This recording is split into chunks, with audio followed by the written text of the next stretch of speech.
It's warp time. What do you think of that? It's warp time. We need to Welcome. share this out. We need to share the link to the people. I did. It's automatic. At 6:05 it'll happen. But you could do it too. Oh, okay. Well, I don't want But to we do have interrupt you. one. We have we have one Oh, she's viewer already, arrived. Sean. We've But that got was one me. That viewer. was me because I was looking for the link, so it doesn't count. Or maybe there's an actual viewer. I'm sorry. I'm Uh, disrupting the stats. the stats. I'm screwing it all up. No, it would seem there's a viewer. Hello, viewer.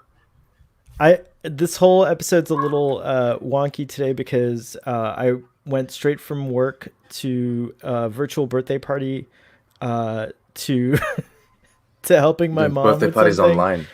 To helping my mom with her cooking. She has a cooking Instagram, so I had to help her She with has a that. cooking Instagram. That's Yes. awesome. Yeah, I'll send you the link. Hey, Track. what? Hey, how you Holy doing? shiitake mush. Hey, if you want to come on and hang out with us, let me know and we'll send you the link. And There are two Fathery, actual viewers, two real life yeah, viewers and watching they're us like right now. really cool people. This is so I'm cool. going, spoilers, I'm going on Tricklad's discussion tomorrow, so there you go. I'm not exclusive anymore. How do you feel about that? You were never I've- exclusive. Well, no, you've been showing me with PJ for a while now, so. Wow. Sean's coming at you, PJ. Be careful. I love you, Yeah. PJ. Our Fathery, discussions are great. I like just sitting there in the afternoons talking. Fathery's so great on the TOS discussions that we don't miss you. Hey, Fathery. Hey, Fathery. There were 2 animated series references / Easter eggs in this episode. How do you feel about that? I loved it. It was pretty cool. All right, so you're gonna do the summary. Really? Yeah, it's your favorite show on the planet right now. You have to do the summary. It is. It is. Everything else that I wanted so desperately has been postponed. I got no Fargo. I'm disappointed. So you gotta go. Do it. All right. Let me close the door. Let me close the door and do the summary professionally. What's his name? Boimler. Boims is tasked with bringing a Klingon. Is he a diplomat or a delegate of some kind to a peace meeting, to a peace conference? And so he's sent off on an away mission with him, and Mariner tags along. And so they both go with this Klingon that Mariner has already referenced in episode 1, and she knows. He's a friend. And it goes terribly wrong when Klingon Eye Patch Man steals the shuttle once they arrive on the planet, and then he pisses off and what goes... was his name? Oh, Wait, Database boy went in and put all these things in for me. So Corin. General Corin. Yeah, Corin. Anyway, he pisses off and goes and gets drunk and gets wasted and does his own thing. And so we follow Mariner and Boimler in a kind of stranded situation on the planet. I think I have to take over the summary. I don't know. I hear a child. Oh, that's so cute. All right, she's calling me. Okay, I heard mom. I feel better. I didn't hear mom before. Aw, that's what happens when we're alive, folks. We get baby on the tube. I thought the baby on the tube was all by herself. Why would I think that? That's such a horrible thing to think. Sorry, Sean. Anyways.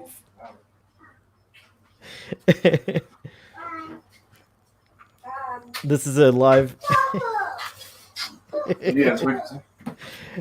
Baby on the tube hates me. Not necessarily. I think she likes to see that both parents acknowledge each other's existence as one parent arrives.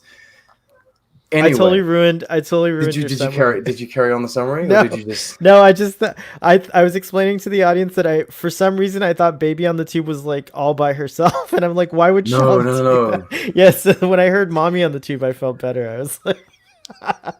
Boimler and Mariner, summary continues. Boimler and Mariner go on this wacky adventure on the planet's surface, trying to re-find basically the shuttlecraft and Corinne if they can.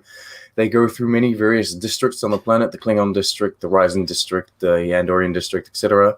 And we have another plot going on the ship where Rutherford which clearly has a little thing for Tendi now.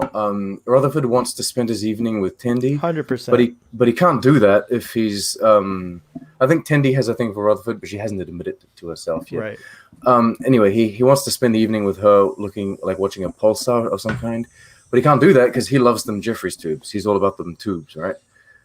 So he tries to find a different job and goes through all the different departments, and so the episode shows us all the different departments throughout the episode. I You get was a going to glimpse talk at about how this. security is. I was going to talk about this in the main discussion, but I have to interrupt just to say that like I wish real life was that easy to like transfer from department to I department. have many things to say about that. I agree. Yeah, like it was like that was like incredible. I was like, we can jump okay, in. It's fine. finished. That's the summary. The summary's over. Let's Okay. jump in. Let's jump in with Rutherford and his department changing.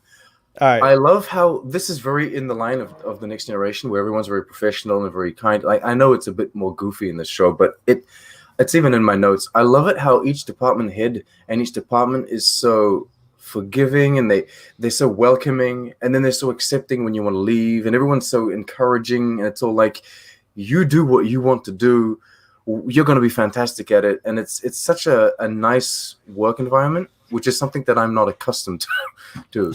In the real world, it's so nice, and it's so gratifying too. It's also how you could see like the But it's reason realistic. The expectations Star are Trek. realistic. Yes, I mean, no, but I mean, like he's if you're at clearly NASA, not cut out I mean, to be.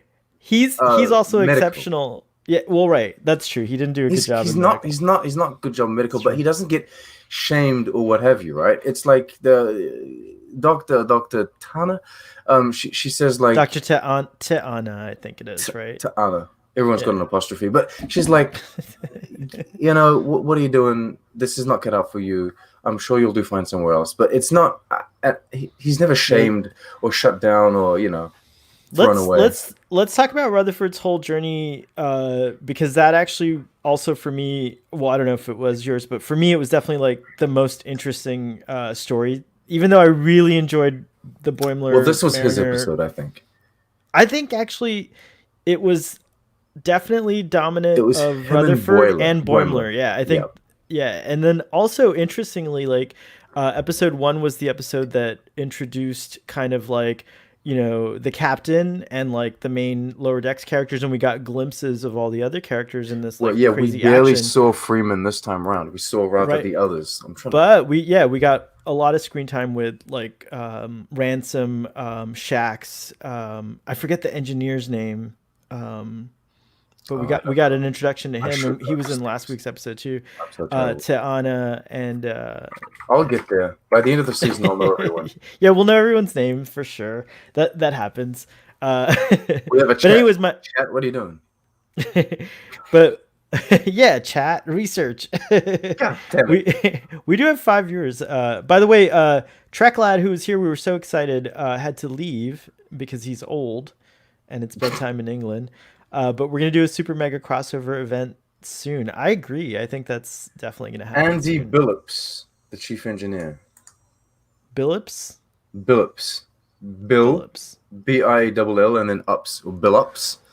Well, anyways, it kind of like just reminded me the things in TNG that were like always remarkable or surprising were the things that like did the most world building and kind of like opened you up to what that world is like. And I like to see that this still exists. I mean, we don't know what Starfleet's like in Picard's era because we haven't really had a Starfleet. We've had glimpses of it, like, but in Discovery, Starfleet doesn't seem to work this way. But it did, I think. It did a little towards season 2 works a little more like this. What's that? It's a bit rough and tough in Discovery, let's say. Oh, look, Fathery was on it with Commander Wilson. Well, Conti told us to do it ourselves.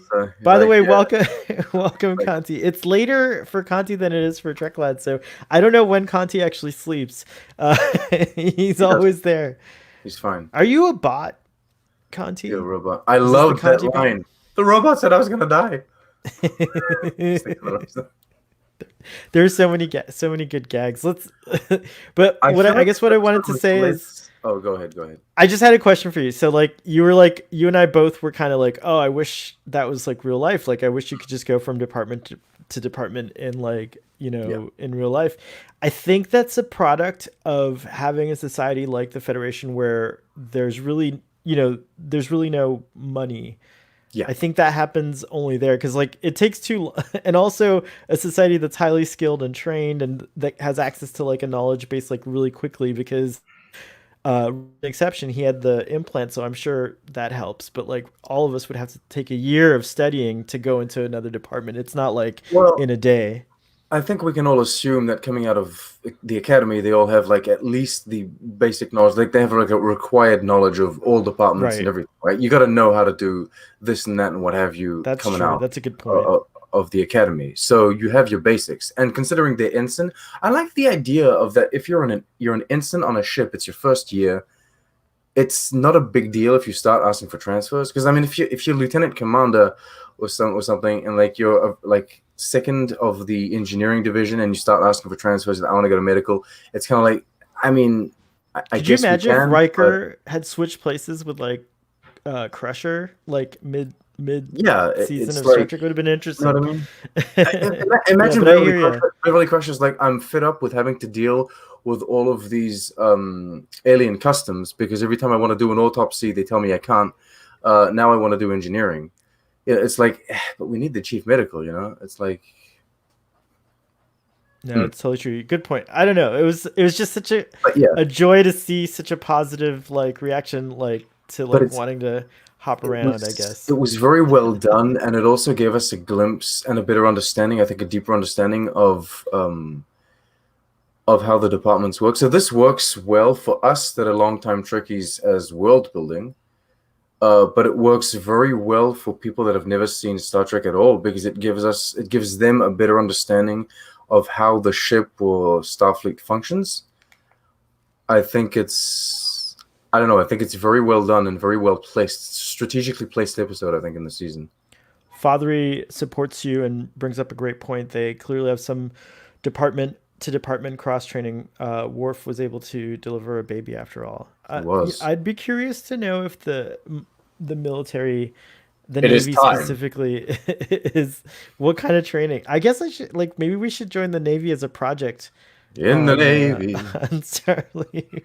Boy, that could be a thing that we do at some point, or at least interview naval people on this show. That would be a cool We thing. if there was no like monetary thing in our society, I think that we would be up to plenty of shenanigans. Like we would continue these live streams and these things, but we would do adventures. We'd be like, this year we're gonna join the Navy. I love Next year we'll climb. We'll walk up to like the Tibetan mountains or something. Right? we coined something on Starfleet Boy After Dark. Make it show, and I think that's a great idea. So make it make it show number one. So I want to talk about the pre-credits sequence because we get the. Is that like a reference to the child? Is that what you got from it? Like with the I think transdimensional that's just a energy reference to creatures? Star Trek in general, isn't it? Because Star Trek in general always has some sort of disembodied ball of light come into the ship, be like, "Yo, I want to either possess you or experience what you experience," which is annoying because we experience like you don't want to experience. We get hungry. We need to go to the toilet. It's not That's true. it's not agreeable. I would rather be a ball of light, but Well, apparently there's drawbacks to that because this particular ball of light could well, he become. was a weak ball of light, right? Okay, so I thought it was a reference to child because you know how like it became the ball of light became the tricorder and then it became the battery It didn't piece, right? become. I think it transferred. Like it transformed part of Used itself its into. energy, right? Yes, right, correct. Sorry, thank you for being more technical than I. But isn't that what the same ball of energy did inside of Counselor Troy? Didn't it transform itself into a baby and then come into physical form? I think it's the same species at the Oh, very it's least. the same species. Yeah, I think it's the same species as the child, I and as don't it know. might even be the child creature because I think it turns back into a ball of energy at the end after it dies, right? And then it goes out into space. So, I so love maybe he the was like, idea. oh, you know what? That was such a traumatic experience being a human that I'm just like, I'm now going to go around like destroying things, and I he will destroy becomes the humans. the humans. Either way, I thought it was a total reference to Child, but I'd love to know. I Okay. know if anyone from Lower Decks is listening, maybe you could give us an official answer on that one. But what do you think, audience? What do you think, Father? I think Father is still I here, love the and so is idea Conti. that anomalies happen on the ship to people that aren't the captains, and like there's bound to be people that don't report things. Like some, like it's like an alien fruit pops up on like in the hot corridor. Are you gonna report it, or are you just gonna be like, what the hell? And then the alien fruit disappears when like a transdimensional alien pops up, steals it, and goes away. Are you gonna report that? Are you gonna put it in your personal log? Maybe some people are just gonna be like, I'm gonna pretend like that didn't happen because I don't want to have to talk about this for an hour in like some sort of briefing. Hey, you know Welcome, what I welcome, mean? welcome. And I Yeah, like the I idea that I some do. things happen because it's in space, but like the Starfleet or the captains, they're just not aware. I like that. I do like that too. Um, so Boimler's showing off about having the best assignment on the ship in that follow-up scene to the opening credits, which by the way, love it. And I haven't memorized the song, but I really like the music. It ends like bum, bum, bum, bum, bum, like it's really nice. It's got a lot of horns in it. But right after the credits, Boimler's kind of showing off about having the best assignment on the ship, escorting General Corinne. But then they mentioned Castro, who served on the Enterprise. Do we ever meet Castro? Do you remember? I looked I couldn't that up, remember. but I couldn't find it. I was looking at my notes and what have you. I did note down the child. Um, Oh, cool. but there are other one. I feel like there's one in the original series that I'm missing. Um, With an like, energy ball. yeah, There is. It's like lots of energy balls. I think that kind of like coalesce. There's a lot of balls of well, this energy in Star well, Trek. there's a You're lot of absolutely right balls about that. in Enterprise because they got the Syllaban too. The Syllaban have ball ships, and all these balls kind of So this join was the together. blast shield episode. Finally, we got it out of Splash the here, way, splash here. and it goes Yeah, down. It it's goes good. up. I'm happy. Blast shield. We're getting all of these things out of the way that we've seen. It's fine. Um, I I don't know. What were we talking about? We were talking about energy balls, and then we were talking about That's what got Boimler's me off track. assignment, and I wanted to know what's that. That's what got me off track. Ba- The, Balls always get you off they track, it do. seems. Oh boy. Father says I saw that glowy orb and was scared it was going to try to impregnate Tendi or Mariner. It like dissolves into or gets destroyed by Captain Freeman. So I think it is like it's too much of a shock. He's too small and too weak at this point. So when he gets hit by like a life form, it just kills him, right? Just poor thing. That what is was the this end of. thing that Mariner wants to do? Piss off a lieutenant just to get him riled up? Something? Oh yeah, Who I does heard that? that was a funny gag. I thought it was just. Why would one do such a thing? I used to do naughty things like that when I was younger. You're terrible. When I was an ensign in life, I did naughty things. I The did ensign I of did naughty life. things. Just your experiment. You remember all these folks are young. They're like really Ensign really Castro. young. That's right. Thank you. We were talking about Ensign Castro. Yeah, we were No, trying to figure out I if tried to search her and search him. I don't know. I think it's a her that they say, on Memory Alpha and what have you. But I have no mention of there's Castro. nothing. If it's not a memory alpha, it does not I exist. mean, the thing is, we can always assume that it is someone from TNG. It's just that they got married, changed their name or something. But you can just assume it's anyone. You're like, oh, I want it to be this person. But anyway. I kind of like how pre-credits really have nothing to do with the episode. Yeah, I like that too. Yeah, I agree. In this long overarching story of my life online with you, how I've been talking about my Star Trek show that I would like to pitch. I've always said that I want to do a 45-minute live action drama Star Trek show, but the little teaser, like the little tag or however you want to call it, the pre-credit thing. I always want it to relate to like a previous episode, like, oh, they're checking out that planet. that we've explored once on the original series to see how it went, and now 100 years later you see that all is fine, but it's not in any way related to the episode. It's just kind of Right. building upon the world, and it's like you don't have to spend an entire episode on revisiting an element from another show, but you can do it in a few minutes just to show that, hey, look, this place still exists, it's doing better, or worse depending on how you want to take it, but then you move on to your actual episode. I like that idea. We have a text message request to talk about the warp core. Yes. And the full text message is, I know that Sean only has an hour. Can you talk about the warp core before he has is to go? this the doctor? No, it's someone else who you don't even know. Oh, wow. But I talked to them about the intricacies of the show. It's a pal. It's a pal of mine. But yeah, we have to talk about the warp core. I should pull a picture of it. I think it's on Star Trek. Do you like your warp cores big? This is the ASMR. The ASMR portion. The warp core is it's a huge warp core, and I don't have any problems with the huge warp core. I just found engineering very spacious, and I don't know if that's very useful. I think it's incredibly useful, and I loved. I love that they have the central table, kind of like the Enterprise totally. D has. That's cool. It's just like, it's more like there's a platform. There's a secondary platform up there with a couple officers up there. And when you look at it, you're like, everything seems very high and spacious. I'm like, why?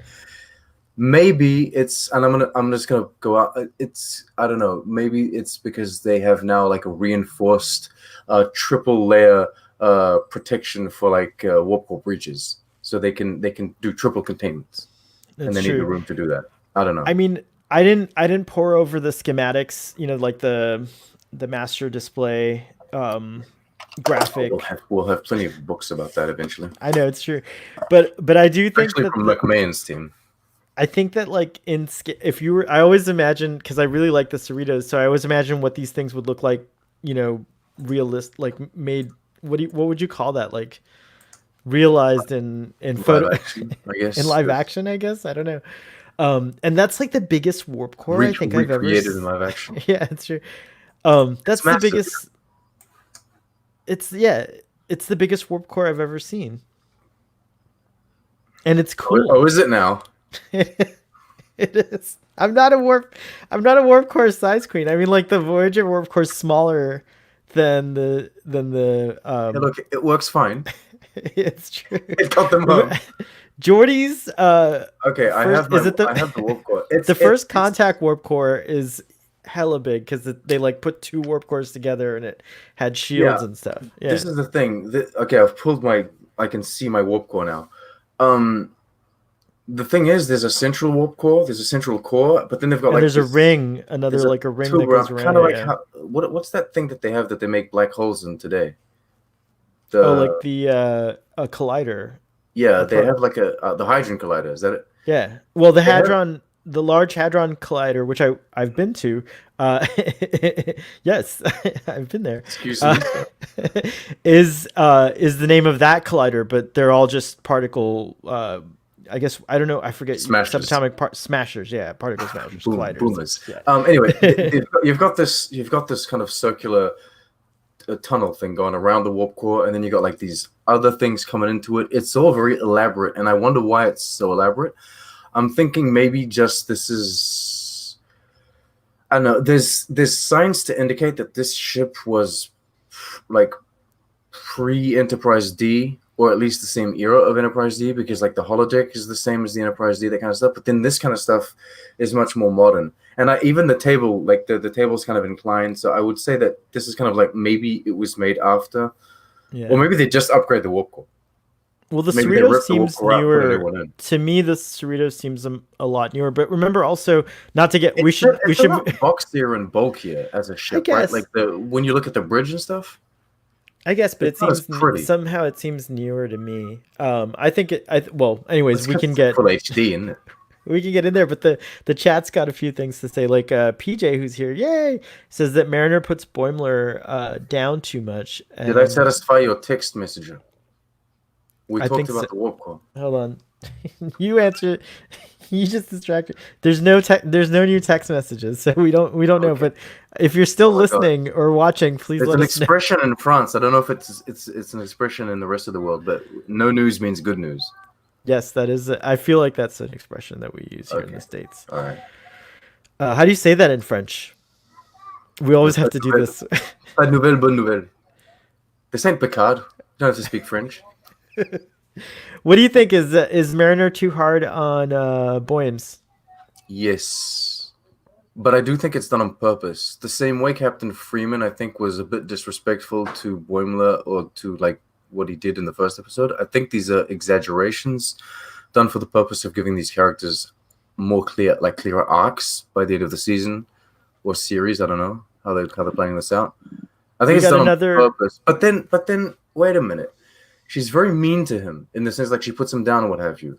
But I feel like she does it in a strange kind of loving way in order to get him to do better. And then they show like it's very clear the moment the exaggerated Ferengi comes in, you're like, she knows this is a Ferengi. Come on.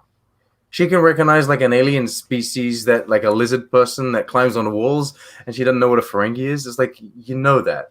She knows it Ferengi. And then it's made very clear that she did know it was a Ferengi. And then it's even made even more clear when it's a friend. By the way, that Ferengi's name is Quimp.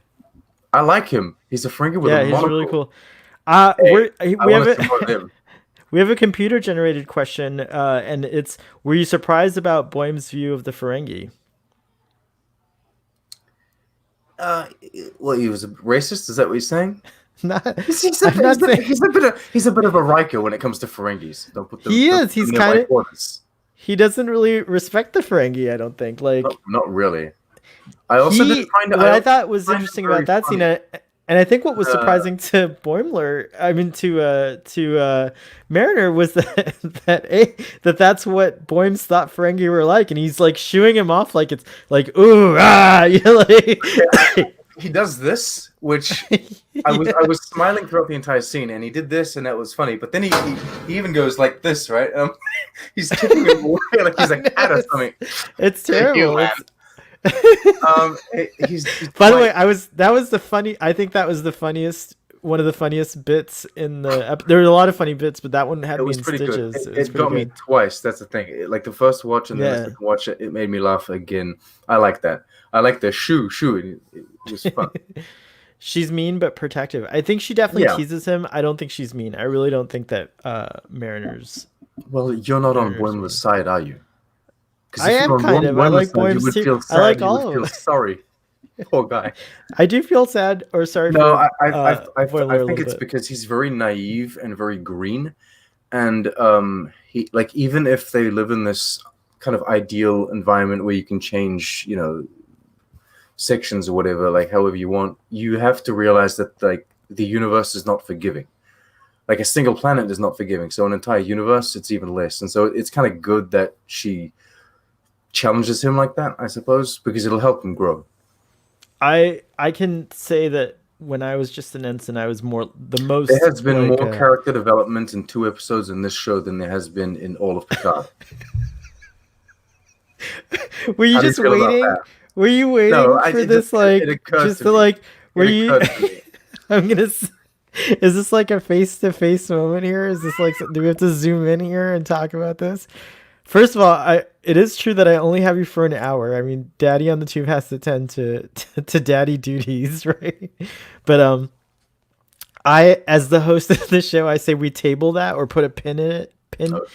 In it as We've already pinned the Mariner versus Burnham as well. You're gonna have to keep track of all our pins. I think because we're gonna have to have like this mega discussion that Treklad was talking about, so we can just like keep pinning things and then we'll do that on that. But for now, I'm Fair just gonna enough. say that I think that's a hype reaction. I'm gonna call Perhaps. it. That's Perhaps. a hype. You're allowed. That's a valid thing because I said multiple times that you were having hype reactions during the Picard discussions. So It's you're allowed to pull the hype card. My, how the tables have turned, young Sean. Who's the crazy one I don't now? like talking to you. I want to talk to the person that's sending you text messages about the warp core. Let's just talk They about. they responded and said that they were satisfied but wanted pictures, and I couldn't find one. I'm sorry. Do you want to share the screen with one picture of the warp core? Yeah, we could do that if you have it. Go ahead and share it up. That'd be Right. cool. I'll go to the comments in the meantime. We have This is the the best picture Rutherford I have of the warp core. the Rutherford stuff in this episode was the best thing yet. All those kids. Oh my gosh. The Janeway. I What didn't was know how it? to feel about that. I didn't know how to feel about that when the first officer was like, "Let's do it again, but with more kids." What? That was the That's your problem. that was, what was it called? The Janeway directive? The Janeway protocol, isn't it? Protocol is to eject children into outer space. I don't think that's. We need to I mean, just she like did that. kill We need two. less She weight. did kill. She would do it. She was crazy with the Omega particle in that episode. She was ready to like. It's a good thing that there are no children on Voyager at this point, actually. Put the children in the cargo bay. That's the directive. That's the. I don't know. protocol. I Eject wondered them if that's. There's kids in that nebula. Oh, thank you, Database Boy just put it in for me. The Janeway Protocol. Kids ejected into space. Audience, is that what the Janeway Protocol It's a is? Let us ruse. know. It scares off even Klingons. They're like, "What the hell?" PJ says I have we're no the same honor. age. I forget how old you are, PJ. You look so young. I'm You 42. do I too. don't know. I was baffled when you told me your age. Thank you. So, Admiral, are you going to Chat. show the damn warp core or not? Oh yes, thank you. Good job. There you go. That's what it looks like. Ooh, it looks even Look at it. more awesome. How long Look at can that. I leave that It's- up there? I don't know. I don't know if you're even allowed to. It's a still. It's a still. It's so You know? good. I won't move anything around. It's a and I won't huge- you play were- the episode. You were It's totally huge. right. It's See, huge. look how tall that is up there. Like you can't even make out what kind of I species didn't that is up see there. the crazy layers. Like It's you very can't. high. I love this warp core. Look I think how I'll be doing reflective some the table drawings. is. It's great. The animation is flawless, people. Congratulations. Let's get a Trek Yards episode on that warp core right away. Make it show. Oh, they're on it. I'm sure they're on it. Make it show, Trek Yards. All right, back on track. Where were we, Sean? What were we talking about? Anything. Boimler, Mariner. I think PJ was saying how Mariner was Ruben. mean to Starfleet Boims is and doing I. terribly at the moment. It's all in chaos. It's just utter panic. That's what he's here to remind us of every day. I won't argue with you that the best Star Trek show is an animated sitcom. I'll put them up. No, not the best of all. The best of the currently being released. Jack Quaid wants everyone to talk about Boimler's dress uniform, so I think we should talk about that. Jack Quaid wants this. I don't know. I saw a quick tweet. I like glimpsed a tweet about the. We will acquiesce. Boimler looks good. He looks good. He's fancy. I love how he speed walks. Oh, that was hilarious. The fucking speed walking. What are you doing? Why are you speed walking? He's got that hip movement and everything. Saves energy. Section 31 does this. We didn't talk about this in the summary, but they get into this trouble because they're escorting General Corinne, and then when they get to the planet, General Corinne steals the shuttlecraft and disappears, and so Boimler and Mariner have to kind of figure out a way to get back to the Cerritos, and there's like a shield around the planet. There's like all kinds of things that, kind of all the cool setups that limit you from doing anything. Do we have another? Yes, this is live. Someone's going crazy because it's live. Yes, it is. Yes, hold on. Let's put this on here. We're live. We are. Oh, that's Thomas. That's my friend. It took me a second. Thomas, have you seen this episode of Lower Decks? Yes, we are live. Welcome, welcome, welcome. Do you have any questions for us? Because we're Lower Decks experts between Sean and I. By the way, you're not. We have You're not 100% of the episodes that have come out. Oh, Yes, I'm not we have, wearing it's my true. merch. You're not. You're Lower Decks. It's up there. I stuck it up there. There it is. I don't know what Ruben's comment means. Should we comment on his comment, Sean? Do you have a comment on Ruben's comment? I don't know. I don't know. I don't know what to say to Ruben.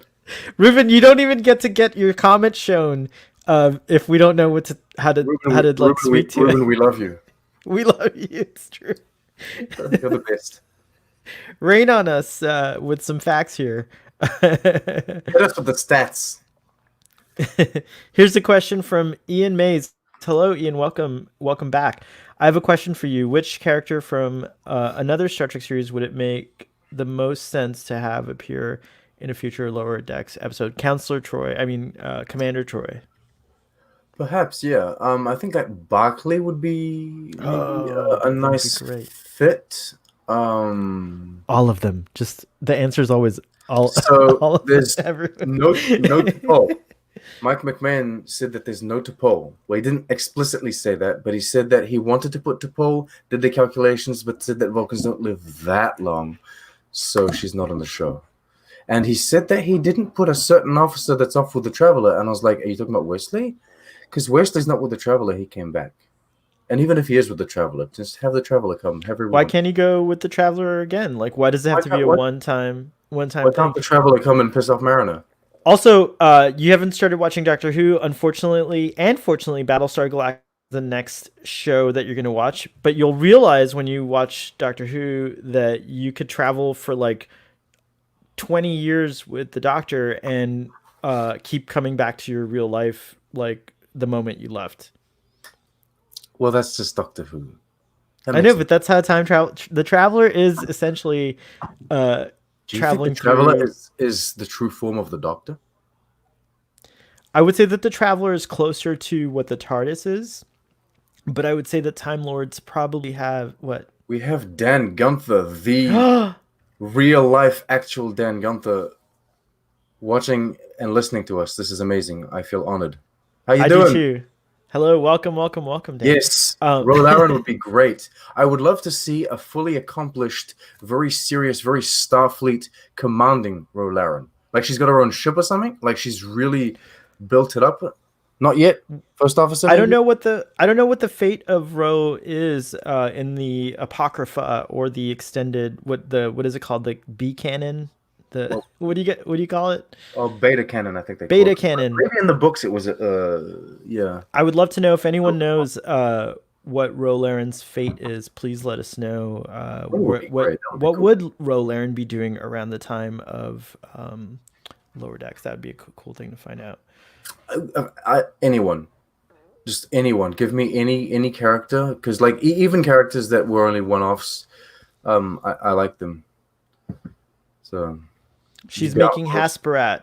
Doesn't you know who Ro is a Fenris Ranger in 2399? Well, that's in 2399. This is not too long after TNG, so she can still. Oh my gosh, the 7 of 9 show should totally have a Fenris Ranger General Ro Laren. It would be pretty awesome. That would be pretty cool. Or what's higher than a general? I don't know. How high is a corporal? Nothing's higher than the general. The general's the highest, isn't it? The general's the highest. There you go. General Ro Laren would be cool. I would think so. Isn't Conti the one who knows these things? Conti! Speak! Speak, sir! While we do oh that, my goodness. This is your comment. You have to handle this comment. Whoa, okay. Well, that's actually true because I saw that Voyager episode. She was probably killed with the rest of the Maquis by the Dominion. There was a Voyager episode where Chakotay and B'Elanna find out that everyone... What episode was that? Yeah, but I think General Laren escapes. Did they find out that all of the Maquis are dead, or did they find out that the Maquis is simply, like, as an organization, have been dismantled? Because I don't think Starfleet would go out, or like the Cardassians maybe, but I don't think like Starfleet would be willing to just murder straight up every Maquis. Like they'd be like, "We're gonna put you in this." It was the Dominion that murdered the Maquis. Oh, it's the Dominion that. And they straight up, they're murderers. They would do it. Oh come on, Ro Laren's better than that. She can fight off a couple of Jem'Hadar. What are you talking about? Field Marshal. I do think if she made it, she would definitely be with the Fenris Rangers in the Picard era. Look, Ooh, we got I'm some not. facts. Look, Ellis, you've got this hot take that Starfleet Boy is not gonna approve on. But all I'm gonna say is Lower Decks is completely different to Picard. Like both shows are Well, completely yeah, it's the different, and past. It takes place in the past of they don't Picard. take. It takes It's not the place same era. right. It's It's not the 20 years same. before. Like it's not the same style. It's not the same format. One is anime. Like they are completely different. So I would say that even if you don't like Discovery and even if you don't like Picard, you can still try out Lower Decks. You might not like it because it is still very modern in its style, but it is completely different. They're really completely unrelated in that sense. Dan points out in the post DS9 relaunch novels, Ro joined the Bajoran militia and was security chief of DS9. When Bajor joined the Federation, she was grandfathered back into Starfleet. I like that. So How would Deep Space Nine function with like both Kira and Ro? Like Kira as commander and of the station, and Ro is I like think chief it could be security. very interesting. I That think would it could be very be interesting. some, yeah. I don't know. I don't know if they would like instantly sync up and work very well together, or if they would be like sparks that would be. They're essentially, Do well, you they're not. think they'd be holding hands in Quark's bar I don't think as Quark would be friends? allowed to function on Deep Space Nine anymore. With both Kira and Ro, I think he'd have to piss off. He'd have to go somewhere else. All-Star Guru, He'd have to go to welcome. Free Power. All-Star Guru thinks that Ro becomes captain of DS9 in the Trek books. And Dan agrees, Fenris Ranger. That would be cool. We also have Fathery. The implication is the Dominion killed all of the Maquis except for some survivors that had been captured by the Federation before the Dominion massacre. So I like that. I'm gonna go with like there was a Black Ops mission to go save Robe, before everything got blown to pieces. Maybe Section 31 went to try to pick up Ro, but she wouldn't stand for that. Nice rabbit hole that we went into. By the way, I just want to welcome Nerese Ellis. Nerese is a listener of Drunk Space Nine from like back in the day, and Oh wow, then and now cool. Nerese is here. Thank you, Nerese. I'm so glad to see you here. Okay. welcome. Look, none of these new Star Trek shows, I would argue, are the same as like the Star Trek shows of the '90s. If you're used to that TNG Deep Space Nine, but this is damn the closest you're gonna get currently. Like I feel like the vibe of the TNG era is better encapsulated in Lower Decks than it is in the two other current shows. But then, of course, you have to be a fan of like the comedic style. You have to be a fan of like the animation, of course. But it's very different from Picard, so I might as well try it. My mother loves it, by the way. I wasn't expecting that. Oh, she loves Lower Decks. I wasn't expecting it. That's I a was like, huge deal. I was like, you want to try it? She's like, okay, because I'm like, she's gonna watch my reviews anyway. So I said, might as well watch the episode before you watch my review. She's like, I like it. Oh, excellent. That's neat that your mom can watch it in France. Anyways, command with What are you saying? nothing. Nothing. I'm just saying. That's Where are you going really with this? nothing. Nowhere. I just said, this show's full of jokes too.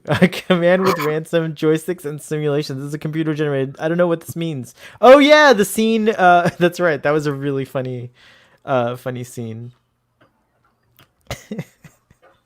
I liked. Did I offend you? You went all silent. Okay, good. Okay, just making sure. I was just thinking about that scene, and I was thinking not that scene specifically, but I liked all of the tryouts that he does. Right, I think that they're great, and I really liked Shax in this episode, and I liked that Doctor was grouchy, but she didn't scream at it. Like she wasn't the screaming Doctor that we got in the first episode. Like, he's not important. It's the slime that's important.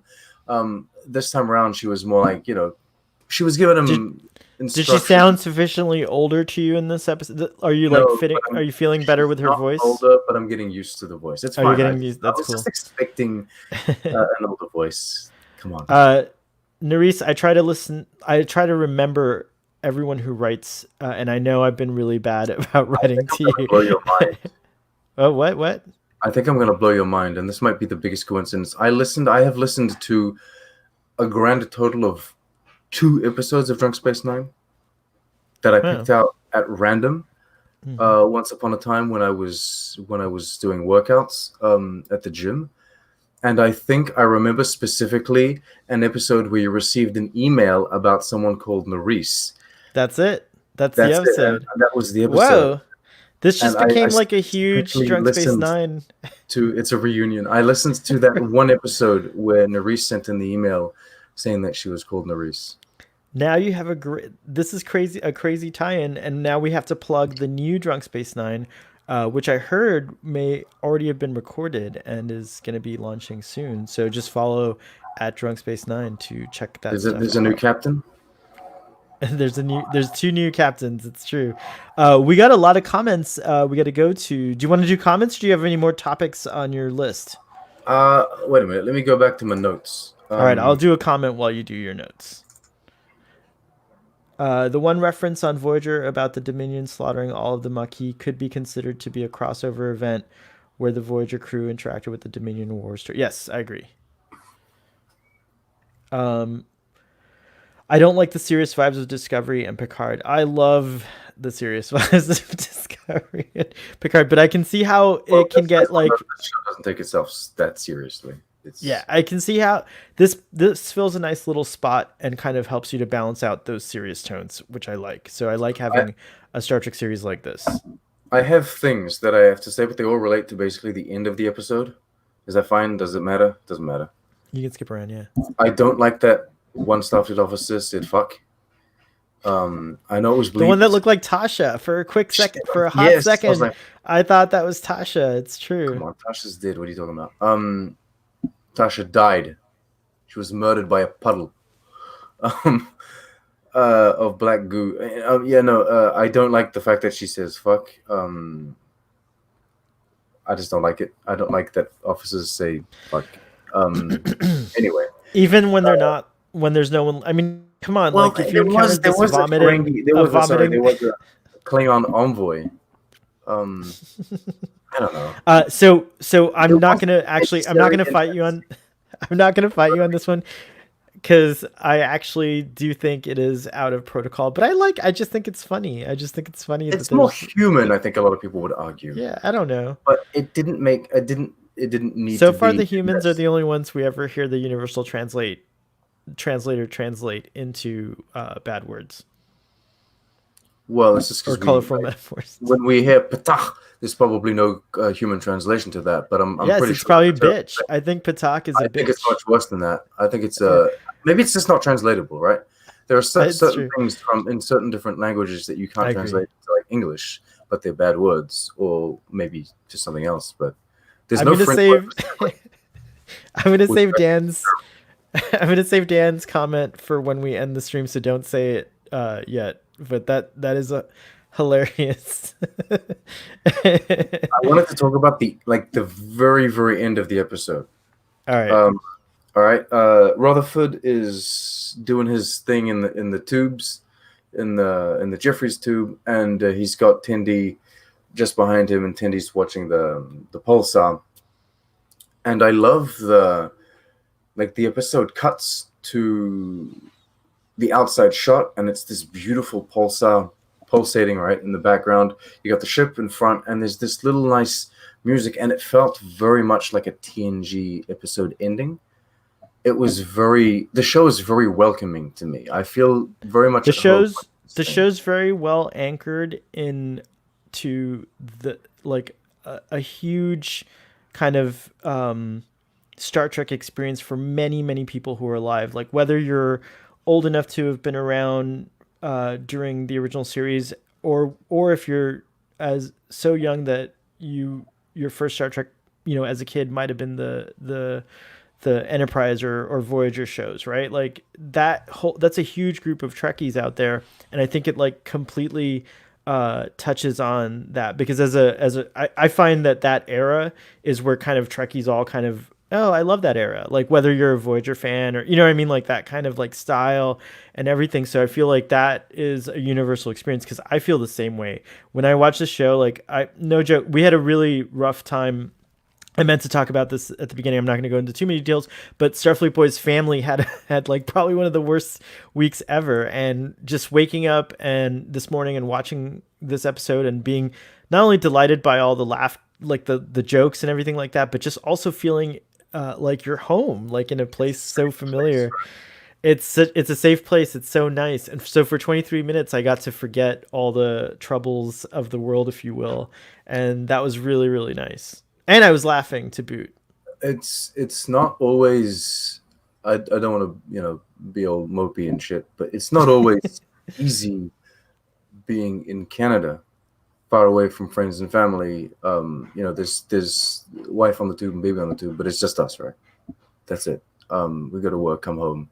It's nice to have Star Trek that isn't like, oh my god, these androids are gonna kill the universe, and it's like 40 minutes of just crying and darkness and explosions. Like, I want to watch something that's a bit more fun. Like, if I go into a show like The Terror, I know that I'm going into that kind of show. But when I go into Star Trek, it's not that I expect something more comforting, but that's what I'm used to. That's what I grew up on, and so I like that I can have Lower Decks to kind of like, hey, I'm looking forward to this fun thing that I'm going to get every Thursday, right? Yeah, completely. And then of course this kind of interaction that we have here, the conversations, like adds to that even more. It adds like multiple layers now that like I'm an adult and I can do these live streams. So yeah. Love it, love it, love it. What else? What else, audience? Oh, we got another question. Do we think Oh yes. Rutherford and Kenny are going to become a couple? Yes. Yeah. No, I don't Yeah. think so. You don't think No. so? You think they're gonna play it like they get really close, but then they don't get into a couple? They haven't held Yeah, hands. I have a feeling. I think Boimler and Mariner are going to hook up, though. Boimler and Mariner, I don't see that. I think so. I would that I wouldn't like see. But anyway. Dan says another aspect that felt very TNG, the engineering and security department heads are so encouraged. Yeah, we were talking about that earlier, and that is true. I do love how like they give you this little tension. That's another gag. Like they give you a moment of tension where like you don't know what's that. I'm over that. We got that same gag in the first episode. But it worked. It worked the first time. First time I was like, I know. Well, I knew it was coming the first time, right? I was like, yeah. This time I knew it even more. I was like, oh my god. I don't know. This time there was a long build up to that gag. I don't. I liked it. It gave me the same anxiety, like how when you have to talk to your boss about transferring into another department. Have you ever had to do that? Like, do you go from cakes to like pastels or something like that? Like you have to talk to your boss? No, if I'm the only person like this, but I'm not. People might think that I'm very, easy going here, but that's because I'm with you and I know you now quite well. But if I'm with someone that I don't know, I'm very awkward and shit. But I'm always like I build myself up. I'm gonna say this. I'm gonna do this. I'm gonna present myself this way to the boss. Then you get to the boss's office. You're like, I would very much like to, you get all weak, and your legs are wobbly. Show us how you look when you're weak. Like if pretend I'm your boss. And I look like you have to. I look like Boimler cowering in the corner with his pants down because he feels like he's not stuffed. I felt I was so sad for him in that moment. I was like, no, but you can make it in Starfleet, Boims. Don't worry. You'll be fine.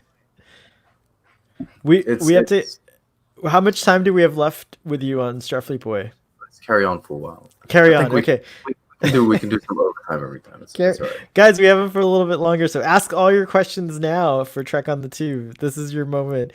But while you do that, I just want to point out some things that Database Boy entered, which is Corinne and Mariner have a past gray ops.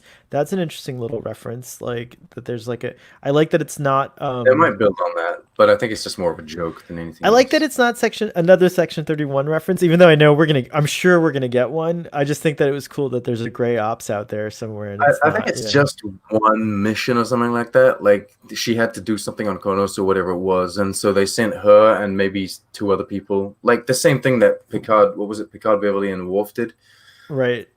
for the Cardassian thing. Maybe it was. Boy, another funny moment that had me in stitches was I know you like Jamaharan, nasty boy thoughts, like that creature. The way she runs away on the wall, that was the joke that got me. I was like, oh my god, this is so good. She's like, ah. But she's hosing her off, and she's like hosing her down, and and then she's like, I dated one. Maybe the the one. My mom, what it was. You dated one? What are you talking about? And I forgot she said something like it's gonna plant its eggs inside of me. Yeah, it's gonna lay eggs inside his throat or something, inside his mouth or whatever. What the hell? What the hell is this creature? Nasty boy thoughts. That's what that was. I kind of agree with Fathery. He says he wishes the Section 31 reference wasn't in there. I kind of agree. The fact that they reference Section 31 like that means that everyone's kind of aware of it. I don't think it was a Section 31 reference. I think Gray Ops is a real thing. Section 31's like, oh, wait, there was one? Yeah, Boimler says, I missed it. Boimler, when he does his speed walking, he says Section 31 does this to conserve energy. Gotcha. And I'm like, I like the joke, but then I don't necessarily need it to be in the universe. Does that make, you know what I mean? Like, I'm fine with certain jokes. It's like sometimes like we can do those jokes. Come on. We're on the YouTube, so we can do I was you guys praising the episode for not mentioning Section 31, so now I have to take a point off. That you can't. No, I don't. I don't. We got a lot of comments. Let's see. Someone, Larry Nemechek talked about this recently. How someone gave the first episode of Lower Decks a -3 out of 10. I was like, what are you going on about? Anyway, who is that? Let's find them on the internet. No, I'm just kidding. I did not encourage that. I wonder if Ruben's still in the chat. Is he? I don't know. He left. Can I please do the boss thing? Totally, me too.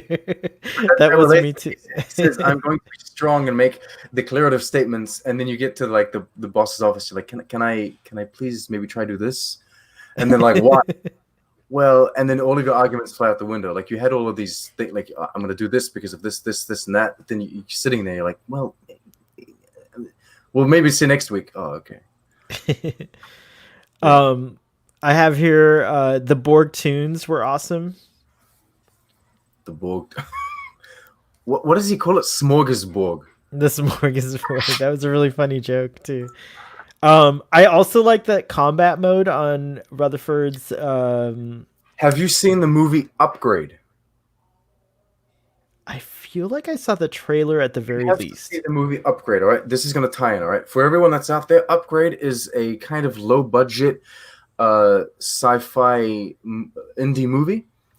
And it doesn't have the best visual effects, but the visual effects are very solid for like the kind of indie movie that it is. More importantly, I find the sci-fi concept and like the plot was all very interesting, and it's very, very well directed. Rutherford at one point he lies down. So I won't spoil the Upgrade movie, but basically the plot begins with someone. We're spoiling Lower Decks, but you won't spoil the Upgrade. No, I'm just kidding. I don't want to spoil the Upgrade movie overall, but fine. Upgrade movie, like the plot revolves around a guy that gets into an accident, and so he gets an upgrade in his body. He gets like cybernetically enhanced, right? And he has this thing where he asks the cybernetic implant to fight for him. And the scene is exactly the same as what we got for Rutherford. And there's that moment where the guy falls down, and then he gets lifted back up by his upgrade like this, right? And so the camera actually follows him that way. And this Rutherford moment did the same thing, and I am 100% certain that it is a reference to that. And it's cool because Upgrade, I think, is a movie that everyone should see. It's really fun indie sci-fi. And it was fun seeing a reference to that. I'm 100% sure that they referenced that. PJ agrees with you, so we're going to give that a yes on Starfleet Boy. The Cerritos reminds me of the cargo haulers from Picard and Short Trek's Children of Mars. Yeah, kind of. But it has a saucer section. Those had like a flat thingamahoop. Oh, it's because That's an it's official Starfleet term. a flat thingamahoop. Gray Ops could be similar to the Second Contact concept in that it deals with semi-secret mission. I like that. It's like secret missions, but if someone finds out, it's all right.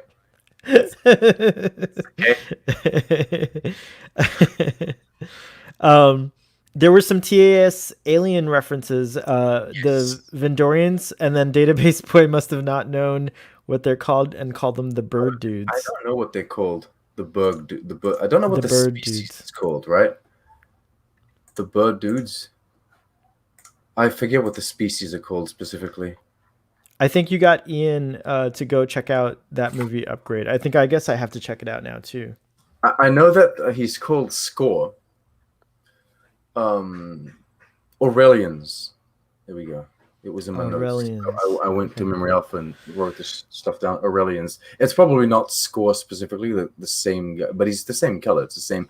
But like, hey, look, I'm assuming that Aurelians have all sorts of different colors. Maybe they're not. The director of all 10 of these episodes is really awesome, but I think he also supervises the animation. And I just want to, what's his name? Barry Kelly, right? But he didn't direct this one. Oh, he did not. Oh, I'm sorry. Barry J. Did you see the live stream that they did for New York Comic Con today? No, I couldn't. I was working. It was really good. I am so very happy and so very proud of the people that are working on the show. This Barry that's why you went on your stand. That was awesome. This Barry J. Kelly guy, he's so great.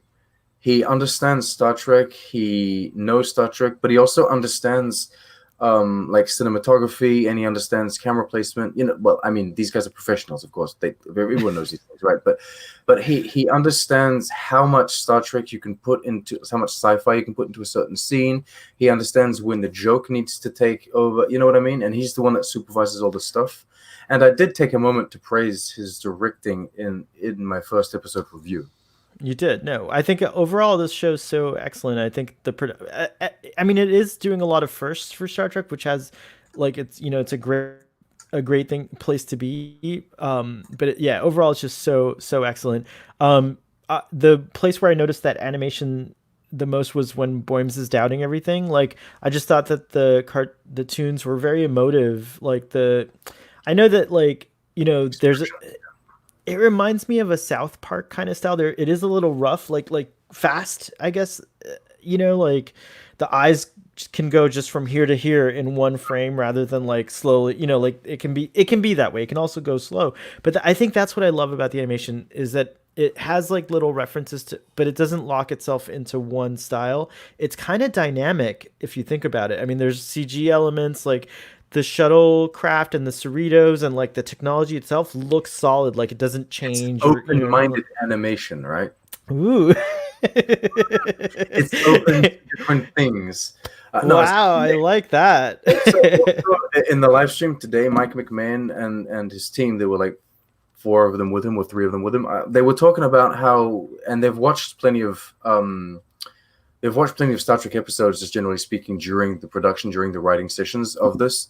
And so they watched some of the animated series. And Mike McMahon was explaining how the animated series will simultaneously do very realistic, kind of like, we've taken Captain Kirk and we've put him on screen, but we've just drawn him. This is like an exact representation of what Captain Kirk looked like. And same thing for like the Enterprise.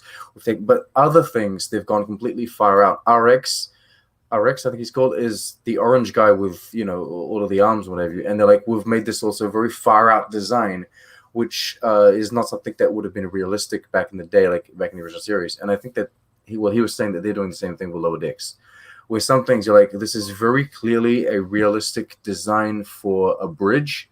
It makes sense. We could reconstruct this, rebuild it as live action, and have it as a set. I want that. Then you have other things like Lower Decks, the live action experience at Universal Studios. Oh yeah. But then the very first alien species that we see in the previous episode, like, they're like small and chubby, and they're not something that would be easily, I suppose, like, you wouldn't be able to recreate them easily as live action. You'd probably have to CG them, or at least very much enhance them with CG. We got some cool facts from Dan about the bird dudes. The Aurelians, and then the score were the other species that looked similar to that as well. Really? Used the same model in the TAS, Oh, so they okay. were using it. That's why. Oh, I'll have to look into that to not get my. That's for your. This is the great thing about these discussions is you get all these like cool little You tidbits. you people enhance me. That's why By my the way, that video was 20 minutes long, but I enjoyed every minute of it. I actually it was the same length as the damn episode, which so is YouTube showed me Junk Ball's video first, which I adored, and so I twot about it. And then right after, I was like, "Ah, shit!" Like YouTube then showed me yours, and I was like, "Oh no, what am I gonna do if it's not as good?" And then I loved it even more. Your video was awesome, so I highly recommend everyone. Because I would have told you, I would if it's not. he does. He does. I did. He He does. slides into my DMs and says, "What is this bullshit?" It's only happened once. No, I don't even think I can't even think of it one time it ever You don't do it happened. for my videos. You usually do it for my tweets. I do. Get called out. Wow. I try to limit the tweets now. Wow, no, come on. Don't say stuff like that. I want to know what you I want to know what you thought of Boimler talking smack in the lounge after he crossed his fingers and told I didn't like that. I knew it. I knew you wouldn't like that. I find him funny. I did. I would have. You know what? I would have been in that lounge, and I would have been like, "What is this clown?" I don't find him. But funny. also, he lets out more of his views on the Ferengi. I don't know if like Boims needs to be educated. I think he's a little bit. So does right. He did, but we're talking about Boims here, Sean. We're talking about Boims. We're talking about Boims here. I like Boims. I want to love him a lot. Like I like him, but I want to love him. Ferengi deal with a lot of prejudice in the galaxy. They do. And they do. Riker also. Speaking of Riker, Cardassians, everyone like the bowling, everyone they're prejudiced, they're bigots towards these poor Ferengi, right? But then the Ferengi need to kind of wake up too, like start letting your women wear clothes. I think that's already by this time. That's already a thing. Moogie and the Grand Nagus. It might not be a widespread, like an accepted thing in a lot of the. I don't know. I think the Ferengi fully integrated this females. Quimp is his name. I think. Quimp, yeah. He's going to Riser with his wife and all. So he's like, maybe an old school Ferengi wouldn't have wanted to go to Riser with his wife. That kind of stuff. Dan agrees. I will Ferengi say prejudice is rampant in the Federation. I very much enjoyed because at first I was a bit put off. I was like, "Oh, they're doing a Ferengi," and then I thought, "Ooh, they're doing those old Ferengi, kind of the hey humans." I was like, I didn't know how to feel about that. I was like, "Well, that was triggering on many levels because I was ready to be like, Lower Decks got the Ferengi wrong." My immediate thought was, I hope Armin Shimmerman is not watching this because he worked hard on making the Ferengi good. And then I was like, but then they show that it was all an act and he's got the monocle. I was like, oh, that's pretty cool. That's pretty cool. Pretty neat that they did that. So it gives you, this is what I mean by this is very well written for both us and new people. We as old school Trekkies understand that there are these two styles of Ferengi. And so we understand all of the different levels to what's been shown. But as a new fan, you now understand that there are these Ferengi, there's like the cliche Ferengi, but they're not like that. A lot of them are probably just, regular people. And so as someone coming into this show, you've come out of Rick and Morty, but you've never seen Star Trek, you can kind of understand that as well. I think it's, Nice balance achieved. I agree with Dan that surely Grand Nagus Rom made it widespread by this time. Oh, that was interesting. Do you think females have to still pre-chew the food for the males, though? That's tradition, right? That's got to stay. Was that a thing? I forgot that thing. Rom could appear in the future. When Nog went to Starfleet Academy, apparently he was asking girls to chew his food at the academy. It's like you can just imagine how that goes down. Like, excuse wow. me. No, we should get a Grand Nagus Rom appearance in Lower. See, I'm telling you, everyone should just be on Lower Decks. It's like perfect for it. You could put the same actors. Everyone should be in Lower Decks. Do you think Shatner would like to come back and do a voice? I can't speak for Mr. Shatner, and I wouldn't deign to do so, but I would love it if he came back and did any voice on Star Trek. If he did You know what anything I with would Star love? Trek, I would love to see a ship that's even more shit than the Cerritos, right? I would love to see like really the reject ship. the Cerritos is not a shit ship. I'd love to be on it. It has like such a. It's so comfortable. It has that like great. The hallways are big. Like everything's great about I it. Are would you love kidding? to see a ship, but and this is a plug for us. I would like them to come and get all of us YouTube online creators, and we can all do voices for this shit ship, and we're like all. That would be so cool.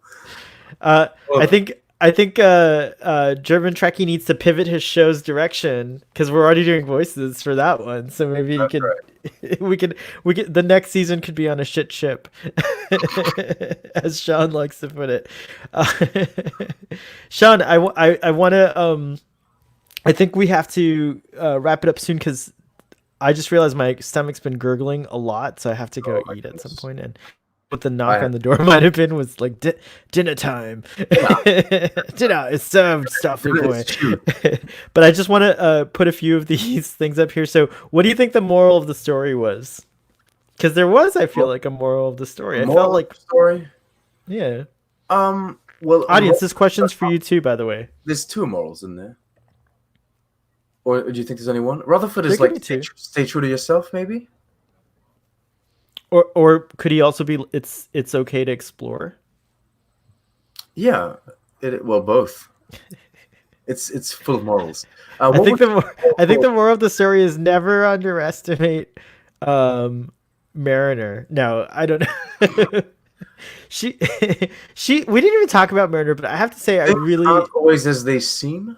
yeah, that's a good one too. I like that one. I think that's a good one. Yeah. You gave the episode to Rutherford on a tweet in your hype storm today.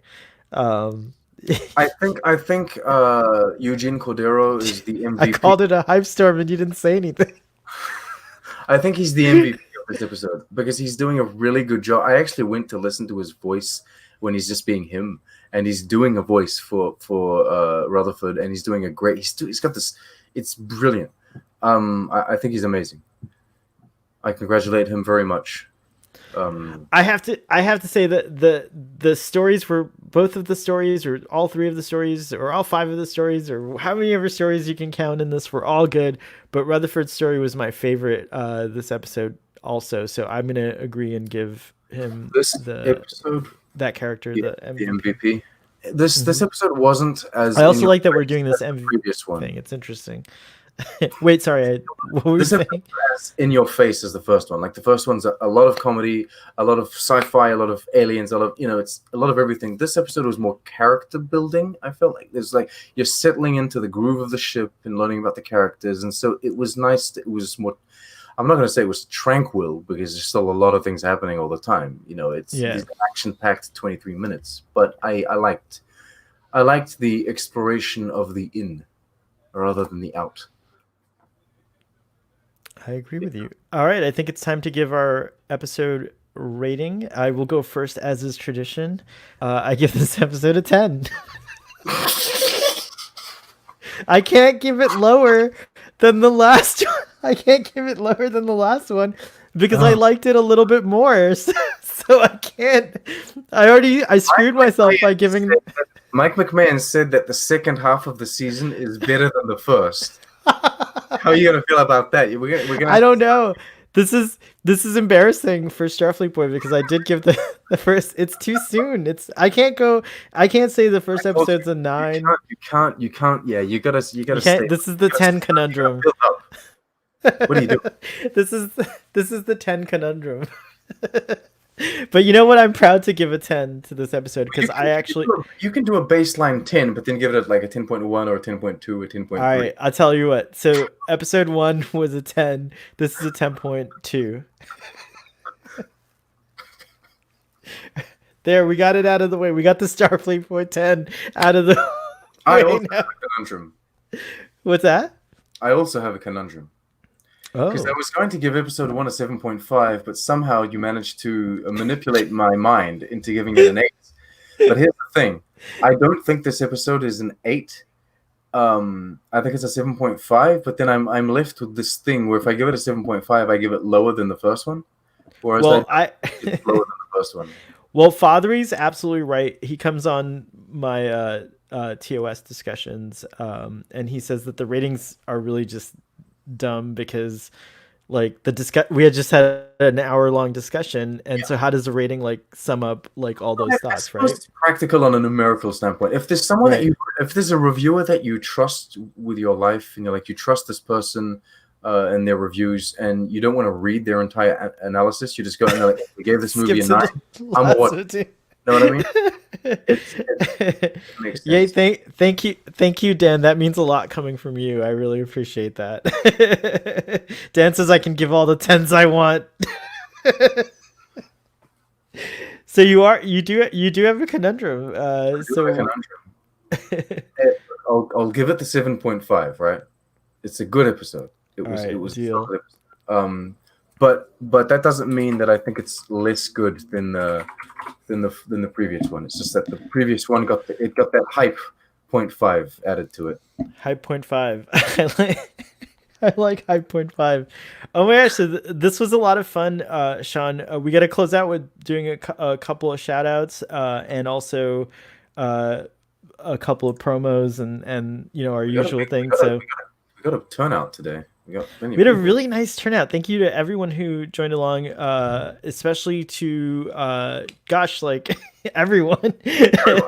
Everyone. It was so much fun to have you guys in the chat. Let me know if any of you would like to come on a future episode who also have a YouTube channel. We're vetting a little bit. You have to have a YouTube channel and do videos. We're doing a little bit of vetting. We were forced to. There was an incident that happened on a not live Starfleet Boy that we can't have happen on a live Starfleet Boy. So, but if you feel really strongly about it, you can send someone got naked. What happened? You get something like that. You can send an audition if you want to send an audition, and I'll consider it for the live I'll consider it. Well, it's actually a panel, but anyways. This last week, Sean and I were on A Question of Trek, which was a quiz show done live on Continuum Trek's channel. So go check that out. It was a lot of fun. Sadly, there were some audio problems, so it is kind of hard to hear. Sometimes. Yeah, so it's kind of hard to hear Conti, but I think he's working on that. So we'll get it fixed, I'm sure. And as a matter of fact, if there's like a PC expert who's listening to this right now, please contact Continuum Trek. I'm doing this on your behalf, Conti. I hope you don't mind. Taking the reins. I'm taking the reins. So go check that out. And then episode 2 is this. No, stop the Conti promotion. He gave the episode a 5 out of 10. What is this? Oh shit! Shenanigans. You just got. Okay, so that's it for you. No more plugs for you. No more plugs. No more plugs for you. The plug Nazi just stepped in and plug Nazi. Oh my god. Plug Nazi. That could be the things. Okay, anyways. I don't think we need a Nazi character. I think in this we don't day need and a age, Nazi. Yes, character. I agree. I think I should say that was the plug mirror Trek on the Tube. It was the plug pulley. The plug play. Oh my goodness. Oh my gosh, Braxton coming in the clutch. Hey guys. Oh, you enjoyed that chat. Thanks. The whole time. You got to say when you're there, Braxton. Braxton doesn't, in case we're embarrassing, he doesn't want to say that he was listening or watching us. No, I'm just kidding, Braxton. Go check out. Oh my gosh, you're totally distracting me. Go check out Starfleet Boy After Dark. We had our most epic discussion ever. It was like 9 people, and that's also online. Go check our original series discussion for Charlie X, with featuring the Doctor, Emma, and Fathery, who was also here. So go check out Text Trek. Go check out Kurtratz Productions on YouTube because Dan's here. So we got to give a shout out to Dan. Who else was here that's got a YouTube that we could promote? Well, Fathery was here with the texture. Yeah, we already did. Oh, and of course PJ Boatwreck. Go check it out. PJ's the first on the scene so far as I know. He's the first person on the scene to give impressions and comments and thoughts about Well, Lower Decks. He does it live at 4 a.m. people. Right, like right when it goes on. So if you want the freshest take, you got to go to Boat Wreck and check it out. I don't know if PJ's going to continue doing that. It's really impressive.